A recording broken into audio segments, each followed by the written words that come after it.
Ce podcast est réalisé avec le soutien du Centre pour la cybersécurité Belgique.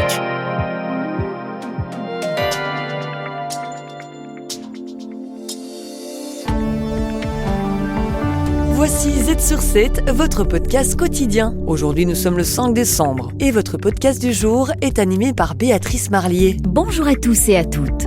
Aujourd'hui, dans ce nouvel épisode, nous explorerons la mission européenne Proba 3, un projet ambitieux de l'Agence spatiale européenne visant à étudier le Soleil en simulant des éclipses grâce à 2 satellites, avec l'expertise de Marie-Dominique, chercheuse à l'Observatoire royal de Belgique. L'idée de Proba 3, c'est d'avoir 2 satellites qui volent ensemble. Nous découvrirons ensuite que le bonheur a bel et bien un prix, et il en est bien plus élevé qu'on ne le pense. Mathieu Rémy, CEO d'EasyVest, nous en dit plus. On est autour de 1 million d'euros, qui est le prix du bonheur pour les Belges. L'influence grandissante de l'IA dans le domaine culturel, les conséquences sur la bourse de la crise politique en France, ou encore le Bitcoin qui tarde à décoller. Restez bien à l'écoute. Z sur 7 à la une. L'objectif de la mission européenne Proba 3 est clair, étudier le Soleil. Ce programme audacieux de l'Agence spatiale européenne mettra en œuvre 2 satellites pour analyser la couronne solaire en simulant des éclipses. Marie-Dominique, chercheuse à l'Observatoire royal de Belgique. L'idée de Proba 3, c'est d'avoir 2 satellites qui volent ensemble.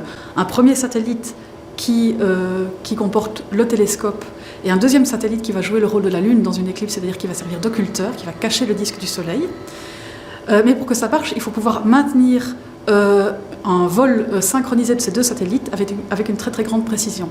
Donc il faut que ces 2 satellites soient distants de 150 mètres plus ou moins, mais garder leur positionnement respectif avec une précision de l'ordre du millimètre, donc l'épaisseur d'un ongle. Avec des températures pouvant atteindre des millions de degrés, la couronne solaire génère des tempêtes solaires encore mal comprises. Celles-ci sont à l'origine des aurores boréales, mais elles causent également énormément de dégâts considérables. Ça peut aussi avoir un impact sur la technologie humaine. Et on pense par exemple à des interruptions des télécommunications, des perturbations des mesures GPS, des dégâts aux satellites et parfois des modifications de leur orbite. Au niveau du sol, ça peut créer des dégâts au niveau du réseau électrique et parfois causer des pannes électriques de grande ampleur. Donc ça a pas mal d'impact sur tout ce qui est compagnie aérienne et compagnie spatiale en particulier. Pas moins de 14 pays ont participé au financement des 200 millions d'euros requis pour cette mission. Parmi eux, la Belgique, avec 76 millions d'euros, figure parmi les principaux financeurs. Elle a également apporté son savoir-faire unique dans ce projet à la pointe de la technologie. Maxime Deschamps, porte-parole Belspo. Ici, c'est une entreprise belgo-américaine qui s'appelle Redwire, qui a contribué grandement, mais il y a eu d'autres contributeurs, comme par exemple Spacebell ou le Centre spatial de Liège. Donc il y a différentes entreprises qui, à différents niveaux, sont acteurs de ce projet Proba 3. Outre leur intérêt scientifique incontestable, les remarquables performances de la Belgique dans le secteur spatial génèrent des impacts économiques directs et indirects pour le pays. Ronald van der Linden, directeur général de l'Observatoire royal de Belgique. À part des résultats scientifiques qui sont importants pour nous, il y a aussi des résultats technologiques qui sont importants pour l'industrie spatiale belge et ailleurs en Europe, mais aussi grandement belge, qui va leur aider à contribuer à d'autres projets spatials dans le futur. Et tout ça donne donc dans ce sens aussi un retour économique direct vers la Belgique, via l'investissement direct de l'ESA, mais aussi indirect vers la croissance de la technologie, de la connaissance au sein des entreprises qui ont participé. Prévu initialement pour ce mercredi, le lancement a été repoussé de 24 heures. Les 2 satellites seront lancés depuis l'Inde pour une mission de 2 ans. Z sur 7 à la une. Et oui, le bonheur a bel et bien un prix, et pas des moindres. Selon une étude d'EasyVest réalisée auprès de 1600 Belges de tous âges, disposer d'un salaire et d'un capital minimum est une condition clé pour se sentir bien. Mathieu Rémy, CEO d'EasyVest. On a établi par l'étude que le prix du bonheur en revenu net mensuel était à 5 500 euros par ménage net. Et en termes de capital, c'est-à-dire ce que vous possédez d'immobilier, plus tous vos actifs sur les comptes épargne, là on est autour de 1 million d'euros, qui est le prix du bonheur pour les Belges. Les différences régionales sont marquées. Les ménages wallons vivent avec 5 000 euros par mois, soit 1 000 € de moins que leurs homologues bruxellois. Ces montants restent en deçà du seuil de bonheur financier des familles américaines, établi à 7 000 €. Cette différence de 25%, on estime qu'elle provient du fait que le filet de sécurité de la sécurité sociale en Belgique est bien plus important qu'aux États-Unis. Par exemple, aux États-Unis, vous devez payer vous-même pour vos soins de santé avec des assurances privées, ou pour votre pension aussi, on n'est pas au niveau de pension légale que l'on atteint ici. Les priorités financières changent selon les époques.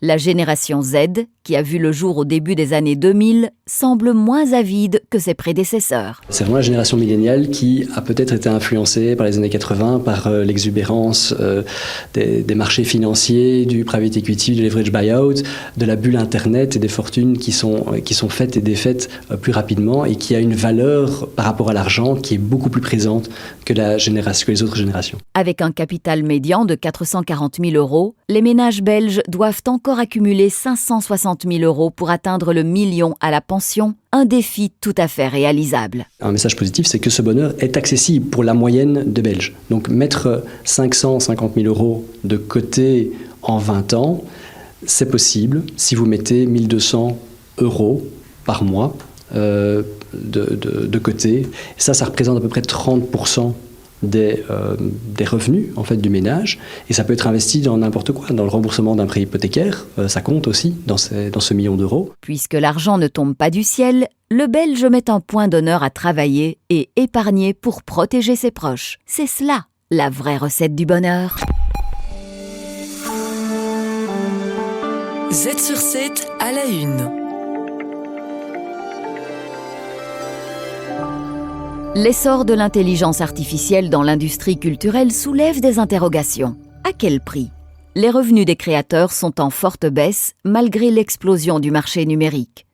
Frédéric Young, délégué général de la SACD et de la SCAM. Google nous a expliqué la semaine dernière à un colloque qu'elle versait 6 milliards d'euros ou de dollars aux artistes, mais en fait sur un chiffre d'affaires de 25 milliards. Et donc on voit bien que le partage entre ce qui reste chez Google par rapport à ce qui est versé aux artistes n'est pas équitable dans la mesure où les autres plateformes, par exemple, pratiquent 70% pour les artistes et 30% pour la plateforme elle-même. D'après la SABAM, les auteurs musicaux belges touchent en moyenne 115 € par mois, une somme stable depuis 2012, tandis que le marché a progressé de 30%. Les auteurs, les artistes sont face à des conglomérats de plus en plus vastes, qui sont des oligopoles, qui décident du prix auquel ils vont payer le travail des artistes, et le rapport de force est évidemment extrêmement défavorable. La numérisation fait chuter la valeur des œuvres, ce qui complique l'intégration du coût du travail des artistes. Les fédérations d'auteurs appellent à une transparence accrue de la part des plateformes de streaming. D'abord, elles refusent de donner l'information, dans les négociations par exemple, et en plus elles se cachent derrière des clauses de confidentialité qui, en fait, servent à freiner la connaissance réelle des marchés et de la répartition de la valeur de ces marchés. L'IA est sur le point de transformer en profondeur le secteur. Selon une première étude mondiale menée par la CISAC, la Confédération internationale des sociétés d'auteurs et compositeurs, la musique générée par IA pourrait représenter 30% des revenus des plateformes de streaming dans les 4 prochaines années. Le marché devrait atteindre une valeur de 64 milliards en 2028, contre 3 milliards actuellement, une évolution qui pourrait constituer une menace pour les créateurs, déjà dans une situation précaire. Vous ne savez même pas que des intelligences artificielles recueillent vos informations, vos données, vos textes, votre voix, pour nourrir les algorithmes qui vont resservir après et vous être revendus au prix d'un abonnement de l'ordre de 30 € par mois environ. Et donc la création humaine a été utilisée sans autorisation pour nourrir les algorithmes, mais en plus, elle vient faire la concurrence déloyale du travail humain des artistes actuels. La CISAC prévoit une baisse des revenus des droits musicaux de 24% et de 21% pour l'audiovisuel d'ici 4 ans, ce qui représenterait une perte totale de 22 milliards d'euros. Z sur 7, le podcast quotidien de Trends Canal Z. Chaque jour, un expert boursier vient analyser le cours des marchés. Aujourd'hui, Jérôme Verbruggen, stratégiste pour Degroof Petercam, vient nous détailler la séance boursière actuelle. Les bourses européennes ont continué leur montée, enregistrant ainsi une 5e séance de hausse consécutive, soutenue par une révision à la hausse de l'indicateur d'activité du secteur privé de la zone euro pour novembre. C'est la crise politique en France et il y a des conséquences. Des commentateurs expriment des inquiétudes concernant le risque que cette crise gouvernementale entraîne une crise de la dette. Alors, pour les marchés, il n'y a pas de crise de la dette. Soyons clairs là-dessus. C'est quoi une crise de la dette ? C'est en fait que le gouvernement en question aurait du mal à trouver des créanciers pour financer sa dette. Alors comment nous, opérateurs, nous observons ça ? C'est simplement en regardant l'évolution de ce qu'on appelle le spread. Mais c'est quoi ce spread ? C'est la différence entre le coût auquel se finance la France, aujourd'hui à peu près 3%, et le coût auquel se finance l'Allemagne, qui est considéré comme le créancier le plus solvable, disons, du marché de la zone euro, qui aujourd'hui est autour des 2,10, 2,15. Donc on a un spread d'à peu près 0,85%, 85 points de base, comme on dit dans notre jargon. Alors, est-ce que c'est élevé ? Oui, c'est 2 fois plus élevé que, disons, la moyenne sur les 10 ou 20 dernières années. Mais lorsqu'on a eu de vraies crises de la dette, notamment dans la situation de la Grèce et de l'Espagne, enfin, il y a des gens qui font des comparaisons qui ne doivent pas être faites, ce spread était de 3000 points de base. Donc on est dans une situation qui est quand même très très différente. La France trouve toujours des créanciers et bien sûr continue à fonctionner. Ces inquiétudes ne sont pas neuves. Nous nous inquiétons de ce spread depuis un petit moment. Le spread a commencé à augmenter donc, le 9 juin, au lendemain de l'annonce de la dissolution du Parlement. Les marchés savent que la France a un déficit budgétaire élevé et qu'elle doit mettre en place une trajectoire pour réduire ce déficit. Jusqu'au 9 juin, il y avait une sorte de majorité parlementaire auquel le marché avait confiance et se disait qu'il était possible de mettre en place une trajectoire pour réduire ce déficit. Mais lorsque l'annonce a été faite d'une dissolution du Parlement, le marché a tout de suite anticipé que ce serait plus simple, beaucoup plus difficile, que ce ne serait plus simple, que ce serait plus difficile de mener des négociations budgétaires pour réduire ce déficit et que la majorité, ça a été, disons, une sorte d'intuition que le marché a eue, que ces négociations seraient compliquées et c'est bien ce qui arrive pour l'instant. Mais ce qu'il faut se rendre compte, c'est que ce spread, il a augmenté beaucoup, par rapport à l'évolution au moment de l'annonce, mais depuis, il s'est un peu détérioré, mais c'est resté relativement stable. Le solde primaire français est en déficit. On a un déficit primaire d'à peu près 4%, ce qui est tout de même élevé. Donc, un effort doit être réalisé. Cependant, si l'effort réalisé n'est pas suffisant et que la situation perdure, il pourrait y avoir un impact sur l'économie réelle. Alors, ce qu'il y a, c'est que je pense que le marché a relativement confiance dans le fait qu'à un moment donné, on va arriver à mettre en place une trajectoire, qu'un consensus sera trouvé. Cette confiance-là, le marché l'a toujours. Le problème qu'il y a, c'est que ça vient un peu au mauvais moment pour l'Europe. On sait que l'Europe doit investir, que justement les États aussi doivent participer aux investissements. Investissements en infrastructures, par exemple, qui ne peuvent pas réellement fait par le secteur privé pour soutenir la confiance des industriels et leur permettre alors aussi d'eux aussi investir.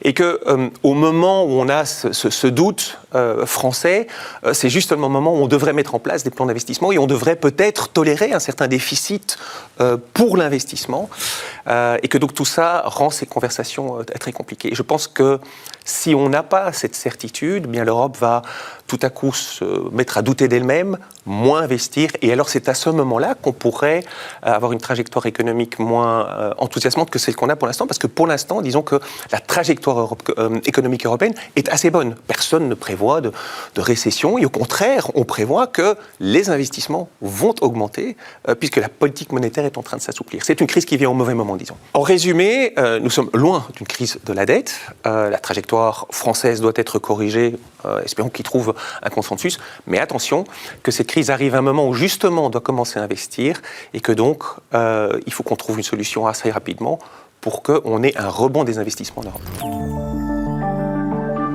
À la une de Trends Tendance. Le magazine Trends Tendance mène l'enquête, un journaliste en dévoile les coulisses. Et enfin, pour terminer cet épisode, Sébastien Buron, journaliste en charge du dossier consacré au Bitcoin, vient nous en parler. Celui-ci tarde à décoller, contrairement à ce que l'on attendait. Il y a quelques jours, on prévoyait que le Bitcoin franchirait rapidement la barre des 100 000 €. Or, il reste bloqué juste en dessous. Ce retard n'empêche pas la crypto-monnaie de continuer à faire parler d'elle et pourrait même motiver certains à se lancer dans cet univers. La question du moment est alors: Faut-il investir dans le Bitcoin ? C'est la question soulevée dans le nouveau numéro de Trends Tendance. Premièrement, il est évident que le Bitcoin s'est envolé ces derniers temps. On peut carrément parler de flambée historique même, puisque, comme vous l'avez dit, on est proche des 100 000 $, un niveau que le Bitcoin n'a jamais atteint. Je rappelle qu'en début d'année, on était à 50 000 $, et que donc en un an, on a quasiment doublé de valeur. Il y a plusieurs éléments qui expliquent cette envolée historique, le halving au mois d'avril, je pense, si j'ai bonne mémoire, et puis bien sûr l'élection de Donald Trump qui a boosté la crypto-monnaie vers des sommets jamais atteints. Dès le lendemain de son élection, dans les jours qui ont suivi, on est passé de 50 000 à 70 000 $. Donc on a gagné en 2-3 semaines, on a gagné 20 000 $. Donc c'est assez incroyable. Deuxièmement, nous pouvons voir qu'il y a de plus en plus d'adeptes et de grands noms qui se convertissent à la crypto. Oui, en fait, derrière les chiffres fous qu'on vient d'évoquer ensemble, il y a vraiment une réalité de fond. C'est que de plus en plus d'investisseurs institutionnels, mais aussi de particuliers, s'intéressent au Bitcoin et à la crypto-monnaie. Je peux vous donner quelques chiffres. En France, par exemple, les régulateurs ont observé que 12% des Français détenaient aujourd'hui des crypto-monnaies, alors que seulement 8% des Français détiennent des actions. Donc voilà. Oui. Alors c'est quand même des chiffres assez parlants. Chez nous en Belgique, une étude de la banque ING indiquait voici quelques mois que 45% des investisseurs belges de moins de 35 ans envisageaient d'investir ou d'acheter des crypto-monnaies à l'horizon de 6 mois. Donc là aussi, c'est quand même un signe important. Bon, vous voyez aux États-Unis le succès des ETF, donc ces fonds qui sont cotés en bourse, des fonds sur Bitcoin qui cartonnent. Vous avez de plus en plus d'entreprises aux États-Unis qui placent leur trésorerie en Bitcoin. Donald Trump a parlé bien évidemment de faire des États-Unis la première place mondiale des crypto-monnaies. Donc tout ça, je dirais, favorise une plus large adoption, booste la demande et fait bien évidemment grimper les cours. Finalement, en tant que particulier, nous avons envie de nous demander si nous devons investir dans ces cryptos. C'est un peu le dilemme. Donc aujourd'hui, effectivement, c'est tentant. Hein. On voit le Bitcoin qui frôle les 100 000 $. Certains disent en 2025, il va passer à 150 000, à 200 000. Il y a même des Cathy Wood aux États-Unis, la papesse de la tech, qui prévoit et qui voit le Bitcoin atteindre le million de dollars à l'horizon 2030. Donc effectivement, on a envie de participer, je dirais, à l'euphorie. Mais justement, il ne faut pas se laisser prendre. Et il faut faire attention, le marché des crypto-monnaies et des bitcoins sont encore un marché émergent, extrêmement volatile. Je ne dois pas vous rappeler les crashs qu'on a connus ces dernières années. Donc il faut faire quand même très très attention. Et si on décide d'investir dans du bitcoin, je rappellerai quand même ce dicton et cet adage qui est de ne pas placer tous ses œufs dans le même panier. Et donc de rester toujours diversifié. C'est un dossier à retrouver en intégralité dans le nouveau numéro de Trends Tendance. Merci à toutes et à tous d'avoir écouté cet épisode. On se retrouve demain avec plus d'analyses sur l'actualité.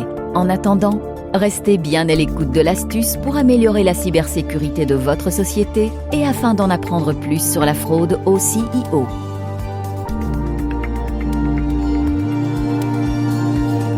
Z sur 7, le podcast quotidien de Trends Canal Z.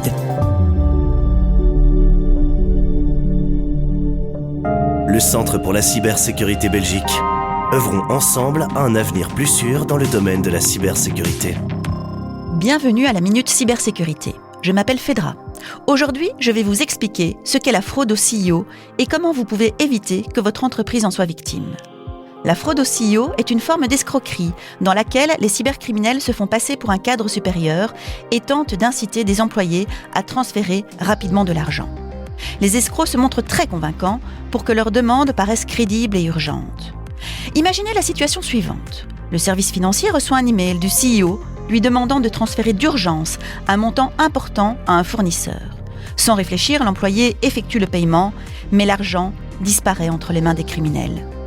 Prévenir la fraude au CEO ? C'est possible. Vérifiez toujours les demandes de paiement urgentes. Mettez en place l'authentification à 2 facteurs et créez des procédures claires pour les paiements. Vous trouverez plus d'informations sur notre site web atwork.cephoneweb.be. Restez vigilants et protégez votre organisation. Le Centre pour la cybersécurité Belgique. Œuvrons ensemble à un avenir plus sûr dans le domaine de la cybersécurité.